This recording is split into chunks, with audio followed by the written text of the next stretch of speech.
Halo, Nggih, masuk Pak Edi. alhamdulillah. Siap. Baru ngatur settingan. Alhamdulillah. Siap. Nggih, nggih. Kita mulai 1 menit lagi Pak Edi, nggih, sekedap. Siap. Rada anu Mas. Dari Samsul Kaisar itu Mas Bos Astro Jos mantap. Radi flu jawane, tapi semangat pagane. Khusus Semangat. Sami Pak, kula niki nggih flu batuk Pak. Nggih. Ngapunten mengki tasih wonten 3 hari. sponsor batuke Pak. Nggih, kami berarti. Perubahan cuaca Mas. Pak cuaca. Oke, sudah jam 20.00 Pak Lover. Halo Sobat Koi Lover, selamat datang di live TikTok Master Koi Bot ya. Hari ini spesial banget karena kita kedatangan tamu luar biasa. Ada Pak Hendy, owner dari Astro Koi Farm Blitar. Yang kita ketahui bersama bahwa beliau adalah breeder spesialis Gosiki yang terkenal dengan event Azukarinya maupun grow out atau keeping kontesnya. Malam ini kita bakal ngobrol santai bareng beliau, dengar cerita seru perjalanan Astro, rahasia di balik breeding beliau, sampai tips penting bagaimana ikut event-event kece dari Astro Koi Farm. Jadi jangan lupa tag teman kalian, share live ini biar makin rame dan siap-siap catat tips pentingnya. Nanti juga ada sesi pertanyaan. Oke, Pak Edi, tadi Pak Edi itu sudah japri saya teman-teman. Kalau kondisinya kurang fit, sebetulnya sama ya, saya juga lagi berobat. Tapi alhamdulillah Pak Edi, kita tetap sesuai jadwal di jam 20. Tetap Semangat, semoga nanti kita sama-sama diberikan kesehatan, termasuk pemirsa yang nonton malam hari ini ya. Semoga diberikan kesehatan semua. Jaga kesehatan karena ini lagi perubahan musim. Pak Edi, agar tidak terlalu panjang gitu ya. Saya ingin tahu Pak Edi, dari Pak Edi sendiri, awal mula Astro Koi Farm berdiri itu seperti apa Pak Edi? Ya, terima kasih sebelumnya Mas Irfan. Assalamualaikum warahmatullahi wabarakatuh. Salam sejahtera selalu untuk kita semuanya. Alhamdulillah dalam malam yang cerah. Barusan sore tadi hujan, tapi malam ini cerah dan hari bahagia selalu. Untuk Astro itu berdiri sejak tahun 1998 Mas Irfan. Jadi awal mulanya cuma hobi di ikan koi tersebut, hobi. Terus berkelanjut, saya konsisten melihat ada peluang bagus di koi, dan utamanya untuk yang kelas show itu harganya kan tinggi. Jadi saya berusaha untuk konsisten untuk jadi budidaya. Itu awal mulanya hobi. Dan tahun 98 kan pas ini ya Pak, itu krisis itu. Apa namanya, reformasi ya? Betul, itu kelahiran anak pertama Mahendra itu. Kelahiran anak. Ya, itu konsistennya itu mulai suka, mulai hobi, seneng sama ikan. Kok itu bagus, cantik, kalau berenang indah, dan pandangan pertama mancingnya itu di hati itu seneng, suka sekali. Itu berawal dari suka nggih? Leres, betul. Tapi sebelumnya ada pengalaman untuk breeding ikan selain koi Pak Edi? Itu atau mungkin memang bisnisnya di ikan atau seperti apa? Budidaya, petani. Jadi basicnya saya petani, tidak hanya untuk perikanan, tapi saya juga dulu jeruk, ada sayuran, terus juga untuk ikan konsumsi, ya, untuk ikan konsumsi, basic dulu ya, juga di perikanan, tapi untuk konsumsi. Terus akhirnya melihat progres untuk koi bagus, jadi saya berusaha untuk konsisten di budidaya untuk koi. Itu 98, dan mulai ikut show 2098 itu berarti sudah mulai budidaya? Ya sudah mulai, tapi belajar Mas, belum sampai mendetail beli indukan impor, itu belum. Itu mulainya 2000 2004-an Ya, ya. beli impor di Samurai Koi ya Pak Kiki. Ya 2004. 2000 2001 2000 mulai 2001 ya. itu ikan saya pernah jumbo champion itu. Itu ambil ikan dari Samurai Kohaku. Jumbo champion jenisnya apa? Dulu Pak Endi? Gosanke saya. Ya fokus untuk Kohaku ya. Gosanke. Ya. Lah terus ini mulai kapan nih Pak menspesialisasikan diri di Ini saya Gosiki perlu ini Pak? melihat peluang pasar. Pertama, peluang pasarnya itu kan yang budidaya Gosiki itu minim sekali, tidak banyak. Jadi peluang pasar itu ada peminat atau customer yang minta jenis Gosiki. Akhirnya saya berusaha untuk mengembangkan yang spesialis Gosiki tersebut. Dan perlu juga tantangannya luar biasa untuk breeding Gosiki. Karena tantangannya kan Apa itu utamanya Gosiki itu sulit sekali, tidak semua tempat atau air cocok, Mas Irfan. Jadi kan alhamdulillah di tempat saya itu kan mata air dari Gunung Kelut di Blitar, jadi bagus. Jadi kan masih atau airnya tuh dingin itu loh. Jadi di tempat saya cocok. Jadi sedikit banyak saya harus berusaha belajar untuk melihat itu, utamanya cocok apa enggak untuk tanah atau kolam untuk Gosiki tersebut. Ternyata di tempat saya itu cocok untuk Asagi, Gosiki, Kojaku itu cocok sekali. Itu tidak semua tempat ya, tidak semua tempat Mas Ivan, ada 4 tempat terus yang fokus di satu tempat. Demikian. Ya enggak. Berarti ada tempat yang memang enggak cocok ya Pak Edi, walaupun airnya sudah tanahnya juga enggak sama. Itu yang cocok itu sedikit berpasir itu. Sedikit ada pasirnya. Ya itu peluangnya harus harus cari yang cocok itu tadi, yang tantangannya juga. Ya. Jadi ini koi lover ya, pemirsa. Ternyata Pak Endi Ya, itu berawal dari membaca peluang. Ya mungkin Gosanke udah banyak yang nemuin ya kan. Ternyata beliau ambil resiko nih, ambil yang Gosiki. Sulit sekali. Gosiki ini kan memang sulit banget. Bahkan mungkin mentornya atau gurunya Pak Endi mungkin waktu itu juga susah ya Pak Endi. Ajak diskusi dengan siapa? Ikan impor, ya dari Kawakami, Silangkano, dan apa itu kita harus terus belajar terus silang ya, nanti ketemu yang cocok pasti keluar anakan yang kualitas. Nah, selama 4 tahun ini jadi terus eksperimen selama 4 tahun, waktunya tidak waktu dekat tapi waktu juga lama itu, selama 4 tahun saya eksperimennya. Ketemu akhirnya anakan dari silangan-silangan itu muncul anakan yang kualitas show juga.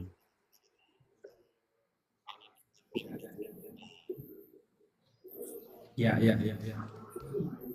Terus untuk awal-awal Pak Endi, apa yang paling mengesankan Pak Endi saat merintis Astro Koi Farm ini? Atau ada momen apa yang tidak terlupakan Pak Endi? Progres di budidaya koi itu ada pasang surut jelasnya Mas Irfan. Jadi ada grafiknya.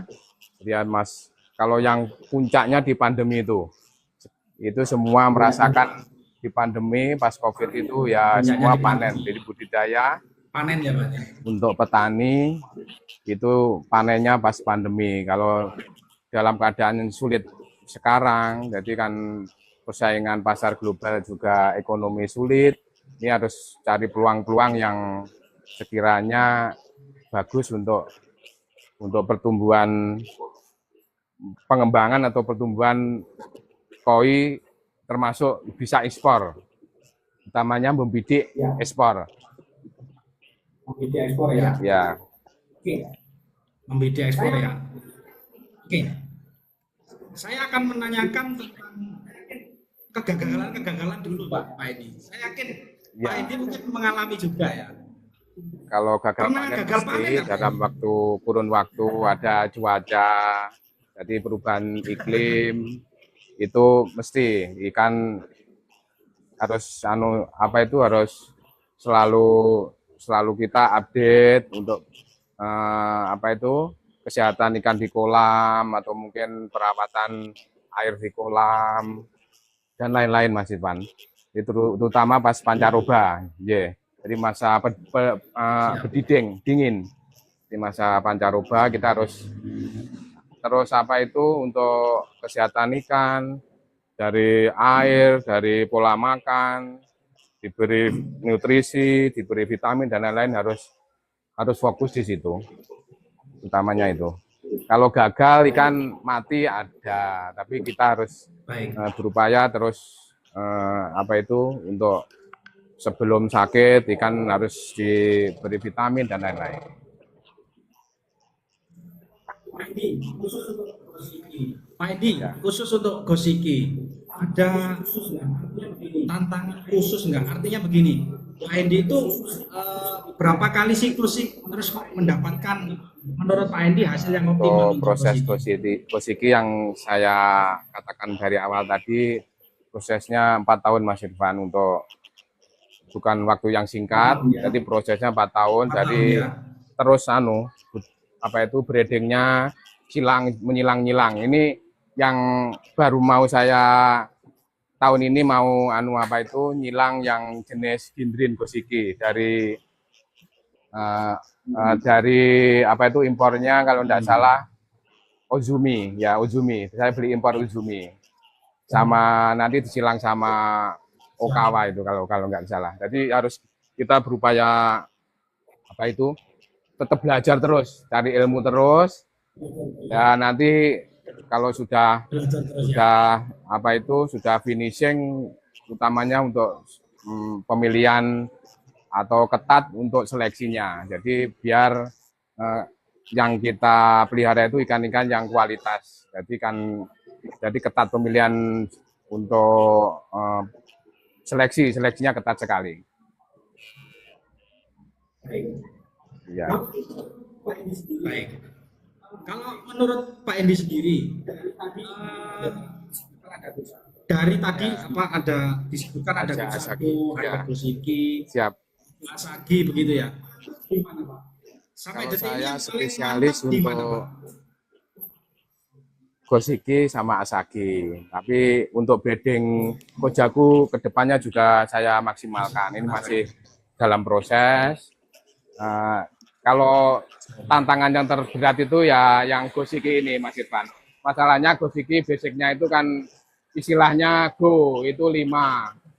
Siki itu 5 warna. Berarti 5 warna itu 5, betul. Perlu tantangan tersendiri. Misalnya untuk netnya biru tua. Jadi hitam, merah, putih. Kalau yang Gosanke kan merah putih atau merah putih hitam, tiga warna. Jadi kita prosesnya itu harus belajar untuk ikan Gosiki sendiri sulit. Dari karakternya, kalau yang terkenal itu yang sering biasa di Jepang itu yang kuro, Mas Irfan. Kalau di saya itu kayak Asagi itu, jadi kebiruan, jadi nggak kuro. Tapi terlepas dari itu, ikan saya ya sering juara juga, sering champion. Kemarin Olindo juga nyabut Mel Champion, ada Champion Dukur Jumbo. Jadi bisa bersaing sama ikan impor saya. Alhamdulillah. Ya. Dan tentunya nanti saya merambah ke dunia, insya Allah ke internasional. Kayak yang saya sudah kirim bulan April kemarin ke Itali, nanti merambah ke Eropa. Jadi yang kemarin April khusus Gosiki sudah berangkat ke Itali tanggal 15-an April kemarin, Mas Iwan. Jadi saya perlu membuktikan ke dunia internasional bahwa Gosiki lokal, istilahnya Gosiki Indonesia tidak kalah. Ya. Wah, mantap ini. Siap. Tantangan terbesar kalau ekspor Kemarin itu apa yang Pak ini? tantangan terbesar itu biayanya terlalu besar. Biaya untuk kirim, utamanya dari Indonesia ke Italia besar. Utamanya itu. Pertama. Yang kedua harus maksimalkan untuk karantina, Mas Irfan.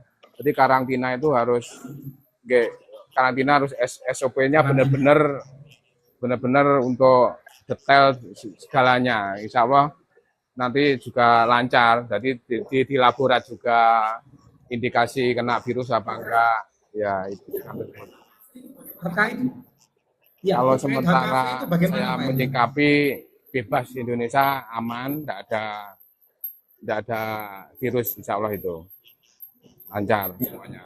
Ya, Ya, alhamdulillah. Oke, artinya untuk mekanisme ekspor itu sebetulnya peluang besar ya Pak Endi jadi untuk saya Indonesia sendiri mengirim ke sana. berusaha untuk melihat pasar global yang untuk kalau kelas show, kelas high quality show quality itu ikan mesti harganya bagus. Kalau yang pasar itu sekarang kan menurun. Jadi semua menyadari untuk yang pasarnya itu sulit. Jadi kita harus berusaha bisa membidik yang kelas ke ekspor nanti, Mas Irfan. Kalau bisa nanti itu. Oke. Berarti ada pernyataan bahwa ikan koi harganya turun, Pak Endi setuju nggak Pak Endi? Sebetulnya tidak turun, Mas Irfan.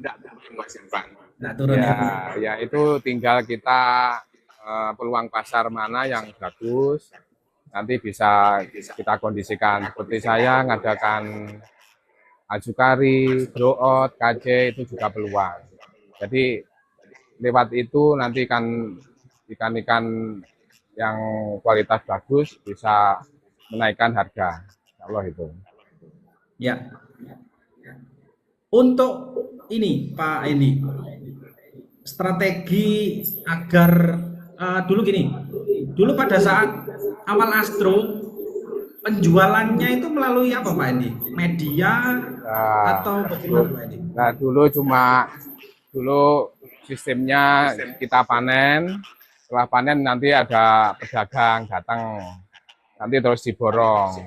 Kalau untuk perkembangan sekarang untuk medsos utamanya IT harus kita melihat peluang untuk yang medsos itu tadi. Jadi kita lewat YouTube, Instagram, lewat TikTok dan lain-lain Mas Irfan. Dan tentunya kita ada peluang lagi untuk lelang koi. Nah itu saya ikut di lelang itu. Karena alhamdulillah juga support Master Koi Bot itu utamanya. Saya sangat berterima kasih. Ya, sangat berterima kasih. Jadi partner dari Astro Koi yang terus support untuk acara-acara Ajukari, Grow Out, KC dan lain-lain.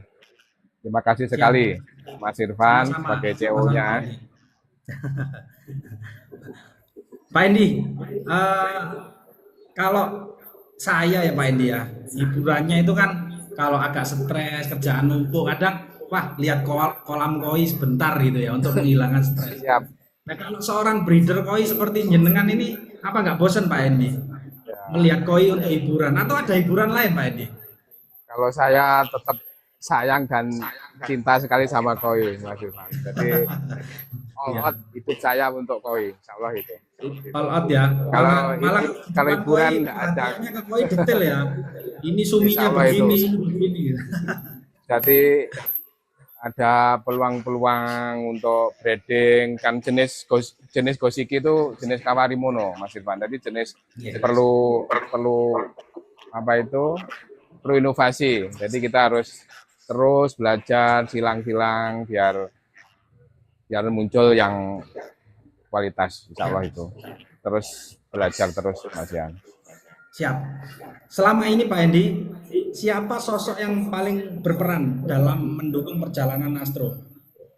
Ya, utamanya doa ibunda, masih Ibu ya. Ibunda saya sudah support, dan kedua istri, utamanya itu yang terus support untuk alhamdulillah saya fokus dan konsisten untuk budidaya di koi. Ya. Pak Endi juga saat ini juga sebagai judge ya, juri di Asosiasi Pecinta Koi Indonesia, betul Pak Endi? Alhamdulillah saya junior judge di Sejak APKI ya sejak sudah 2 tahunan ini, Mas Irfan. Masih, yeah. bareng dengan Master ini Koi. ya di Blitar ya ada 3 judge, yang seniornya Mas Khalid Firdaus, yang junior saya sendiri, dan kedua Mas Samsul Ridwan. Itu di bawah naungan APKI, Asosiasi Pecinta Koi Indonesia. Baik Pak Endi, sekarang di sisi bidder atau buyer, itu bagaimana dalam perjalanan ini? Tadi disebutkan mulai 98 ya, ini sudah 27 tahun ternyata. Kalau kemarin saya podcast dengan Pak Agung itu 25 tahun, ternyata Pak Endi udah lebih juga nih. Ini tipsnya, kiatnya gimana Pak Endi menjaga kepercayaan customer ini Pak Endi? Ya kita harus pertama konsisten dan utamanya jujur, amanah. Itu kunci yang utamanya untuk kita harus jujur dan amanah. Insya Allah itu Jujur semua. amanah, Ya, Insya Allah itu Mas Irfan. Ada kuncinya ya konsisten dan jujur dan amanah. Ya. Ada kesan ikan apa Pak Edi yang selama Astro didirikan ini menjadi ikan yang paling berkesan menurut Pak Edi? Saya sangat berkesan ya di spesialis Gosiki. Saya dulu itu cinta sama Gosanke. Jadi saya sering juara juga, yang tahun 2006 ini sudah 2001 malah saya bilang ke Mas Irfan sudah pernah jumbo champion juga itu. Jadi saya dulu ke Kohaku. Sekarang saya lebih cinta ke Gosikinya. Jadi warnanya itu kan global, dari macam-macam tadi.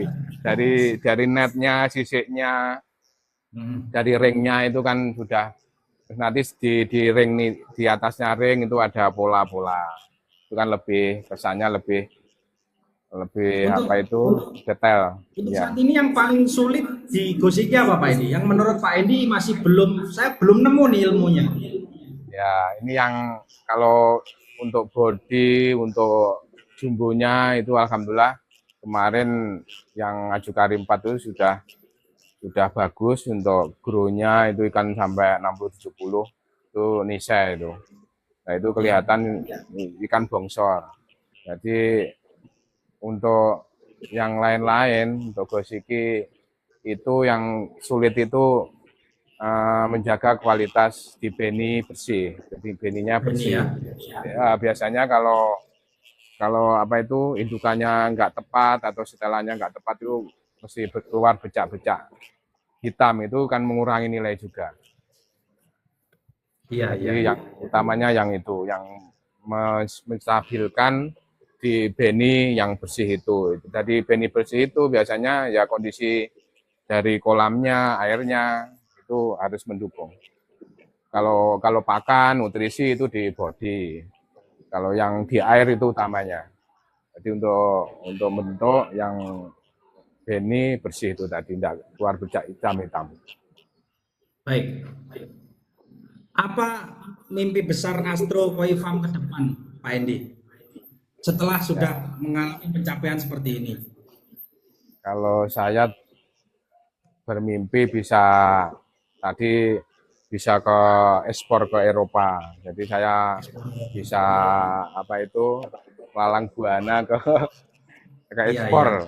Insya Allah itu tantangan. Ekspansi ke luar negeri ya.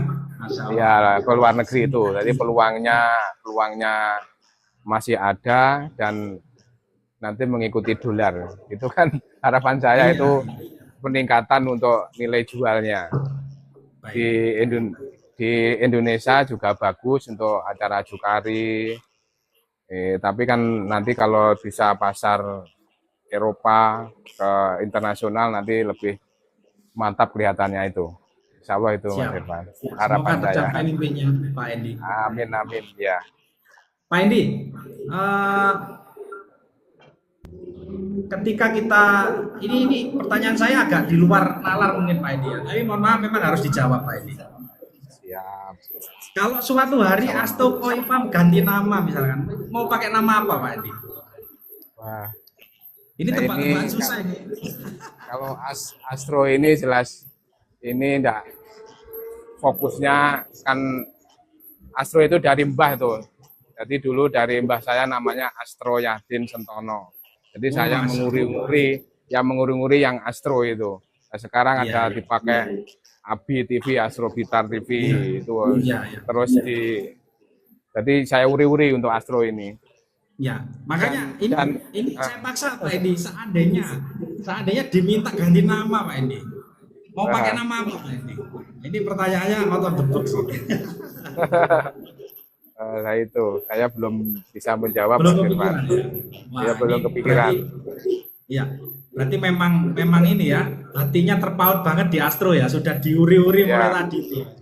Di uri-uri lahir saya itu ya dari mbah itu Mbah Buyut. Iya. Astro Sentono Yadin itu mbah saya. Astro Yadin itu baru yang saya itu dari terus Astro itu. Iya. Di belakang Pak Edi itu ada koi-koi. Nah, Bisa diceritakan Pak Edi itu koleksinya seperti apa Pak Edi? ini koi display ini Mas Irfan, ya display untuk penjualan, untuk marketing penjualan ini kan anak. Kalau saya fokus di breeding. Jadi ikan-ikan ini sebagian punya customer, sebagian ya belum laku. Jadi ini juga masuk lelang di Master Koi Boat biasanya, yang belum laku. Ya. Dan ini belum lama ini untuk pembuatan kolam ini pas pandemi itu Mas Irfan ya. Jadi hasil dari jualan ikan pas pandemi bisa alhamdulillah buat kolam ini. Ini sekitar ya 120 kubikan Ton. kolam ini. Iya. Ya 120 ton ya. Betul. Alhamdulillah bisa buat 3 kolam ini ya. Kolam kaca, kolam utama, sama kolam bulat. 2. Yeah. Ya. Pak Endi, pertanyaan unik lagi Pak Endi. Kalau hari ini Pak Endi saya minta untuk ngajarin anak SD tentang koi, tapi saya kasih waktu 5 menit. Pak Endi bakal ngomongin apa Pak Endi? Kalau saya tantangannya ya gimana Mas Irfan ya? Ya, kan pertanyaan ini tentu akan nanti ditangkap oleh pemirsa kita Pak Endi. Bagaimana sih menjadi breeder yang baik kan seperti itu. Tapi cukup dijelaskan dalam waktu 5 menit Pak Endi. Utamanya kita harus sayang sama makhluk, termasuk makhluknya Gusti Allah, yaitu koi termasuk itu. Jadi kita harus sayang dan cinta terhadap makhluk itu sendiri. Jadi utamanya di situ dulu Mas Irfan yang saya ilmu saya yang saya kasih ke yang lebih muda atau mungkin yang perlu pengen pemula belajar gitu. Kita harus sayang dulu, cinta dulu, baru nanti kita harus belajar terus. Baik, Insyaallah siap itu. Pak Endi. Pernah ini nggak Pak Endi?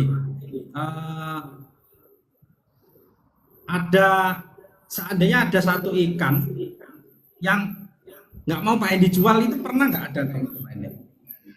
Wah ini jangan dijual nih, riwayat atau seperti apa Pak Endi? Ada Mas Irfan, ada itu harus diuri-uri. Masalah itu kan indukan, jadi ada Indukan ya? Ya indukan, ikannya juga sering champion ngelawan ikan-ikan impor dia jadi ada sanke itu ada saya. Itu dulu sanke itu sudah mentok gitu, sudah pialanya udah mentok ya? banyak sekali ya. Masih ada ikannya Pak Endi? Masih ada. Ini saya uri-uri nanti untuk ke depan saya juga tetap ke Gosanke itu tetap, itu ke Kohaku, Sanke itu tetap. Kalau yang Ya. Gosiki sama Sagi itu spesialis. Yang lainnya kan juga perlu perlu untuk pasarnya kan harus ada Gosanke itu yang Baik, kelas A-nya ya.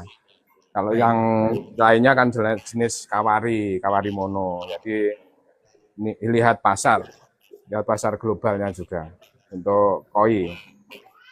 Menurut Pak Hendi, tren koi di Indonesia itu di dalam tahun-tahun ke depan itu ke arah mana, Pak Hendi? Kalau saya menyikapi sebetulnya stabil untuk koi yang kualitas, Mas Irfan. Jadi Oke. arahnya saya menilai dari pribadi saya atau mungkin dari teman-teman trader yang lain itu arahnya ke ekspor, insya Allah itu. Jadi Siap. kita harus bisa bersaing dengan koi koi impor Ya. kayak Jepang, kayak Cina dan lain-lain. Ya. Baik, Pak Hendi. Ya. Menurut Pak Hendi, soal platform kami nih Pak, seperti Master Koi itu seperti apa Pak? Apakah soalnya ada sentian juga, wah Master Koi bikin rusak harga misalkan. Itu bagaimana Pak Hendi menurut Pak Hendi? Kalau Gak apa-apa menurut Pak, saya, fair aja Pak. kalau menurut pribadi saya malah dengan adanya Master Koi Bot itu menambah untuk nilai penjualan, Mas Irfan. Jadi ikan tambah biasanya laku 100, akhirnya laku 200 kan, berarti 100% lebih, bisa lebih. Jadi dengan adanya Master Koi Bot itu peluangnya sangat bagus sekali. Saya harapkan ke para trader yang lain itu juga bisa seperti saya jadi partner dari Master Koi Bot. Oke, Semuanya sangat terakhir bagus. Pak Hendi, saya tahu Pak Hendi ini juga lagi flu berat, saya juga. Iya, Eh, maaf. Terakhir Pak Hendi, saran Siap. masukan untuk pemirsa yang nonton pada malam hari ini, baik dari sisi penghobi maupun dari sisi breeder. Dipersilakan Pak Hendi. Kalau cara segi breeder, jadi kita harus pertama konsisten, jaga kualitas atau mungkin kita harus pandai-pandai untuk membuat atau ikan itu selektif untuk biar atau Mas Irfan, intinya selektif untuk pemilihan ikan untuk biar yang bagus, jadi yang grade A yang ke atas, jadi untuk nilai jualnya biar biar bisa merambah ke tadi yang saya bidik ke ekspor. Jadi kan kalau ya dari kualitasnya yang bagus itu kita akan bisa bersaing nanti. Jadi harus selektif sekali untuk breeder. Jadi harus konsisten untuk membuat koi yang berkualitas, pertama itu. Untuk para penghobi dari koi berkualitas itu, nanti para penghobi juga menikmati untuk yang kelaso, yang ikan yang betul-betul bodinya bagus, jadi nggak kalah sama ikan impor itu. Ya. Untuk para penghobi. Terakhir Pak Hendi, untuk batch 5 Azukari Astro yang malam ini sesi 4 terakhir ya Pak Hendi ya. Bisa dijelaskan apa bedanya dengan Azukari sebelumnya Pak Hendi? Ya, kalau tentunya kalau kualitas harus dijaga Mas Irfan. Untuk kualitas, jadi dalam Azukari pertama, kedua, ketiga, dan seterusnya itu harus ada peningkatan. Jadi kualitas juga harus dijaga dan tentunya ikan mayoritas jumbo. Jadi nanti biar pemenang, pemilik ikan, ownernya itu puas, suka. Ya. Itu Mas Irfan. Jadi ya, ada peningkatan terus. Koi Lover ya, Memang malam hari ini sesi terakhir ya. Bisa dicek di aplikasi Master Koibot. Bisa langsung ngebid di sana, bisa lihat-lihat dulu. Jangan sampai kelewat, jangan sampai nggak dapat ikan sama sekali karena malam hari ini sesi 4 atau sesi terakhir. Insya Allah Betul. puas ya. Nanti di Azukari selama berapa bulan, Pak Haji? Ini 5 bulan di spot pakannya impor ya Saki Kari. Saki Kari. Lebih maksimal ya, lebih maksimal. Iya. Belinya sekarang, dapatnya nanti. Dan itu dijuri nanti ya Pak ini ya? Ya dicuri oleh Abdi, para senior. Para senior nanti memperebutkan kejuaraan Itu Grand Champion, runner up Grand Champion, Best Princess, Special Zoo, juara 1, 2, 3. wih, ada sekitar 7 piala sepertinya nanti Pak ini. Ya, Baik, betul. Pak, luar biasa ya obrolan kita malam hari ini bareng Pak Hendy dari Astro Koi Farm Blitar. Kita belajar banyak soal perjalanan farm, rahasia breeding gosikinya, dan insight penting soal Azukari. Buat kalian yang baru gabung jangan khawatir, nanti tayangan ini juga bisa ditonton ulang. Jangan lupa follow akun TikTok Master Koi Bot dan follow akun Astro Koi Blitar juga, supaya nggak ketinggalan update promo dan event seru lainnya. Sekali lagi terima kasih banyak Pak Indi sudah meluangkan waktunya. Sukses selalu untuk Terima Astro kasih Koi juga Farm Mas dan Irfan. untuk semua Terima kasih. koi lover Indonesia. Sampai jumpa di live berikutnya. Assalamualaikum warahmatullahi wabarakatuh. Sehat-sehat Pak Indi. Terima kasih. Waalaikumsalam, terima kasih juga, sehat selalu.